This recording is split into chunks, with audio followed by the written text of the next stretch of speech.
Hello, everyone. Today we're going to focus on mass spectrometry. With mass spectrometry, this is something that's brand new to the AP chemistry curriculum, so we kind of had a big shift in terms of instrumentation, as well as being able to read some type of spectrum that comes from an instrumentation. So mass spec is going to be this first new type of instrument that we'll focus on. We'll also focus on how we read after we get a sample that's detected from this type of instrumentation, okay? So this PowerPoint, I will post this as a PDF and as a PowerPoint on your blog because this is something completely different that I made for you with mass spec. So I'll post this PDF, PowerPoint, and then we'll just kind of go through as much as we can. Now Thursday in class, we're gonna focus on doing example problems with mass spec, identifying different pieces of the mass spec instrument itself. We're going to also be working on, and mostly working on, answering different questions in terms of using the mass spectra, which we'll get to here in just a second. Okay, so let's first just talk about mass spec in general and who's responsible for mass spec. The first mass spectrometer was built in 1918. And this was built by Francis Aston, and he was a student actually of J.J. Thomson's. And then we know Thomson because we think plum pudding model, and then we think, oh, he discovered the electron. And remember, he did that by using cathode ray tubes.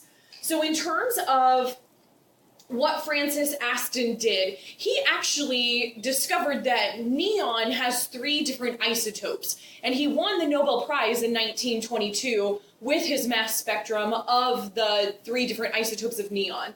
So he used this instrument to show that there are different forms of the same element, and we call those now isotopes.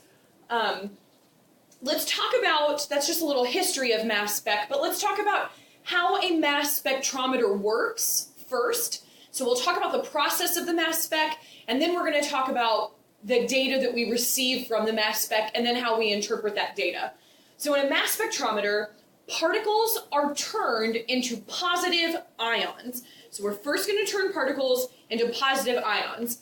Next, we're going to accelerate these positive ions, and then after and we're going to accelerate them, guys, by using some type of an electric or magnetic field. Usually when we accelerate them, we're going to use an electric field, and then they'll go through an analyzer, which is typically a magnetic field, and then they'll be deflected. So we're going to ionize our particles, we're going to make them positive ions, then we're going to accelerate those particles, and then ultimately we're going to see some type of deflection, and that deflection is going to go through an analyzer that we'll call an electric or magnetic field. This resulting deflection, this path that whatever the particle takes, this path is going to depend on 2 things, mass and charge. Specifically, we'll call that the mass to charge ratio. We're going to symbolize mass here with M. We're going to symbolize charge here with Z. So anytime you see M per Z, I want you to think mass per charge ratio, okay? And again, these 2 things here that I've just added to the PowerPoint slide are really important, but we'll understand in just a second why those 2 things are true. So particles with a large mass to charge value are going to be deflected the least. And particles with a low mass to charge value are going to be deflected the most. This is probably 2 of the most important things that we can take from this video today. Okay, so first thing, let's get all the pieces of the mass spec. A mass spectrometer, very simply, consists of, I think, 3 big pieces. There's an ion source, there's an analyzer, and then there's a detector. So ultimately, we know that particles have to be ionized because they have to go through some type of electric or magnetic field so that way I can get some type of deflection. If they're not ionized, then an electric or magnetic field isn't going to do anything to them, really. So we have to have some type of ionization that is occurring. So step 1, ionization. Ultimately, gaseous atoms is what we're going to start with. Those gaseous atoms are going to be bombarded by electrons from an electron gun. So we're going to use some type of an electron gun to bombard the atoms of the sample that we have. So for example, Aston used neon. So he had gaseous atoms of neon, he bombards those atoms of neon with electrons, thus ionizing them, okay? Now, for us, when we use mass spec, because we have mass to charge ratio, so I'm looking at mass, but I also am I'm ionizing these particles, meaning that I had a neutral, but now I have a charged particle. So we would prefer to have them all charged the exact same, because then really if all we're doing is finding the difference with mass and charge that each of these ions have, and if they all have the same charge, so if they all have a charge of a +1, and I think of mass to charge, really the only variable that could be different is mass. And if mass is different, and that's the only thing that's varying, then mass has to be that variable that's changing. So then mass has to be the culprit of whatever I'm detecting here at the detector. So we want a certain amount of energy to give ions a +1 charge. We can totally ionize to have a +2 charge. We can do a +3 charge. We prefer ionizing for a +1. It makes calculations easier, and it makes it easier because we're taking charge really then out of this mass spec game. So then really we're only looking at atomic mass, okay? So after we ionize, our next step is going to be that acceleration step. With the acceleration step, we know that our ions are charged, and because they're charged, they can accelerate through some type of an electric field. So right here, I'm going to have some type of an electric field. Guys, usually this panelization or this acceleration part happens through some type of an evacuated tube, and then we'll have the electric field on the outside of that evacuated tube. So usually this will take place in an evacuated tube, and usually this will be the electric field in which we're accelerating. We'll have a magnetic field when it gets over here to the analyzer, okay? So ions are charged, so they can be accelerated. We'll accelerate them through some type of voltage. So we'll apply a voltage and get them to move through. Step 3 is going to be deflection. So charged particles are going to be deflected. They're going here through this analyzer part. I'm thinking about really all of this being the analyzer because I'm accelerating them here to get to this analyzer, and these will just be magnetic plates. These magnetic plates will just help to deflect the path of the ion, so then that way we can detect it at a detector. So charged particles we're going to deflect, usually by a magnetic field since we're moving them with an electric field through acceleration. Step 4, last step, is at the detector.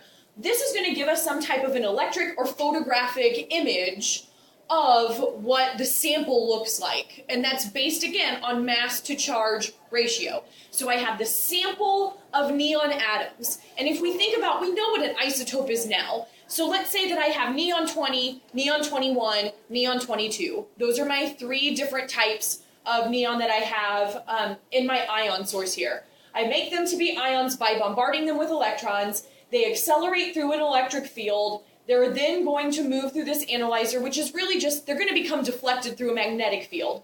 And then I'm going to get some type of deflection. And that deflection is really going to be based upon mass, because again, my goal was to make them all have the charge of that +1. So charge is kind of out of play, and it's really going to be mass that I see the difference in terms of that detector. Okay, so our 4 steps again are just ionization, acceleration, deflection, and detection. So how does it work? The radius of the path will depend on the value, like we said, of the mass to charge ratio. Again, you'll see M to Z.